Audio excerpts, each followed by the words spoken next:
एक औरत जो एक जिंदगी में बहुत सारी भूमिकाएं निभाती है, एक माँ, एक बहन, एक बीवी, एक पत्नी, और हम उसकी सुरक्षा को नजरअंदाज करते हैं।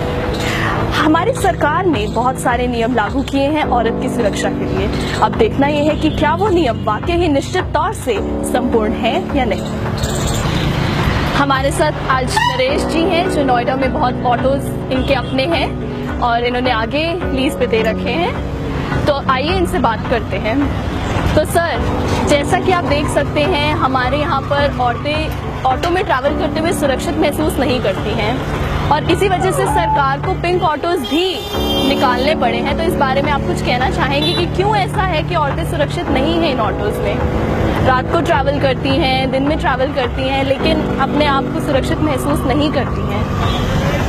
देखो, उनकी मन की भावना है, ये कोई अंदर से कोई भगवान समान आदमी अंदर की भावना को पूछ नहीं सकता। वो कम से कम जब उनको कोई डर या कोई भय उनको ऐसा लग रहा है तो किसी ड्राइवर से, किसी बराबर वाले से कम अपनी बात को शेयर करके ये बता सकते हैं मुझको ये भय, ये डर इस आदमी से, इस व्यक्ति से ऐसी कुछ लग रहा है कि मेरे साथ कोई घटना घटने वाली है या मुझको कुछ महसूस फीलिंग हो रही है।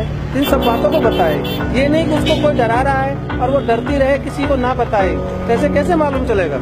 हाँ जी सर, लेकिन कई बार ऐसा भी होता है कि ऑटो वाला खुद ही कई बार एक लड़की के लिए बहुत प्रॉब्लम क्रिएट कर देता है। तो अगर आपको उसकी शिकायत आए, कुछ आए, तो आप क्या एक्शन लेंगे? नहीं, जब कोई भी लड़की है जिस ऑटो में चल रही है उसको मालूम चल गया है कि मेरे अदर रूट पर ऑटो चल चुका है जिस रूट से मुझे जाना है, उस कंडीशन में ऑटो एक ऐसी चीज नहीं है जिसमें गाड़ियाँ लगी, खिड़की लगी हुई है, चीजें बंद है, उस टाइम शोर मचा सकते हो। बराबर में कोई भी रोड पर चल रहा है, हर कोई सुनने के लिए तैयार है, पब्लिक है। जब किसी के साथ घटना घटती पुलिस को बाद में देते, प्रशासन को पहले उसकी धुनाई ठीक तरीके से वहीं पर कर देते। Thank you sir, thank you so much.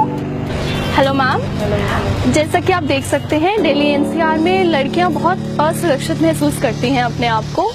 तो क्या आपको भी ऐसा लगता है कि दिल्ली और एनसीआर रीजन्स में लड़कियां बिल्कुल भी सेफ नहीं हैं? हाँ, सेफ नहीं है।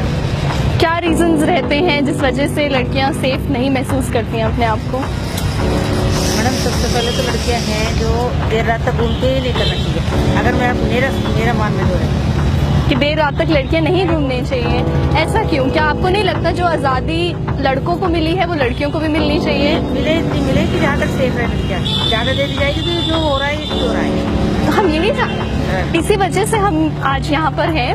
हम जानना चाहते हैं कि अगर फ्रीडम लड़कों को मिल सकती है तो लड़कियों क्यों कि नहीं? लड़के रात को ट्रैवल कर सकते हैं, लड़कियाँ क्यों नहीं? एक गैप है, एक लड़का एक लड़की में गैप रहेगा, हमेशा रहेगा, इस बात को मान के चलना। तो आप ऐसा सोचती हैं कि गैप है?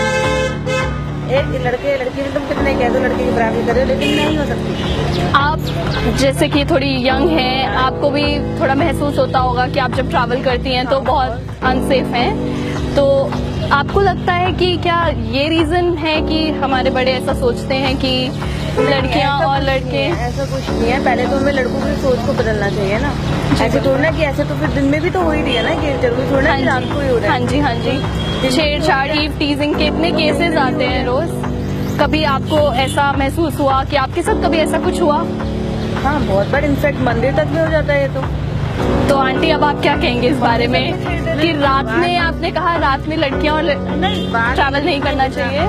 अब तो जिसको छेड़ना होगा वो तो मंदिर में भी, मंदिर घर में छेड़ देता है। ये पड़ोस घर में सही की बात है। लेकिन जितनी लड़की, मेरा जो सोच है, जितनी लड़की बराबरी चल रही है तो ज्यादा लड़कों को होता है कि भी ऐसा क्यों, उनकी भावना दर्द हो चुकी है तो लड़कों को अपनी सोच चेंज करनी, वो नहीं कर पाएंगे ना। जिस तरह से आज देखा जाता है लड़कियां के कपड़ों को लेकर बहुत क्वेश्चंस उठते हैं, तो उस बारे में आप कुछ कहना चाहेंगी? नहीं, मैं तो नहीं कहूँगी कि कपड़ों का है, क्योंकि बुरखे वाली, इनफैक्ट मेरे सामने बुरखे वाली लड़की को छेड़ के गए हैं, तो वो तो चलो, वो तो हम कपड़ों से कुछ नहीं, उनकी सोच ये है कि लड़की है बस। हाँ जी, बात ये नहीं है कि कपड़े क्या पहन रखा है या मैटर नहीं करता, उनका मतलब है लड़की छेड़ना तो लड़की छेड़ नहीं सकती। Hello ma'am, so can you tell us about yourself? Okay, so my name is Garima. I'm an event manager who works in Delhi as of now, and I'm planning to go out of the country in a few years. So where do you live? I live in Vishali, that's like Ghaziabad. Okay, you're basically from there only? Yeah, I'm basically from the NCR region. So. Okay, so do you feel safe here in NCR? No. Like, safety is really not a thing that exists over here. Can you tell us why you don't feel safe over here? Okay, so no matter what hour of the day you're traveling, even if it's like metro, which is considered the most like the safest mode to travel around the city, there are always people luring. So even if you're in the ladies' coach, there's always somebody standing on the MKT, just trying to jump in and always staring, always luring, always commanding. Yeah. So you forget the streets. Even if suppose it's safest mode of transportation in Delhi is not safe at all. Ma'am, क्या कहेंगे लोग? Is actually more important than women's safety? I think for people it is more important. I personally don't give a am I supposed to swear? I actually don't give a fuck about what people are gonna say. It's more important for me if I'm gonna get somewhere, whatever, where am I supposed to be safe? Because I've been an event manager. My events get over somewhere at 2 in the night, 3 in the night. So do you feel safe traveling back at that point of time? Do you prefer transportation, local transportation? No, I would rather stay at my venue the whole freaking night rather than go back by a cab or an auto or even any mode of transport. As long as it's not my car, I'm not going to travel. Thank you, ma'am. Thank you so much. Welcome, guys. Thank you.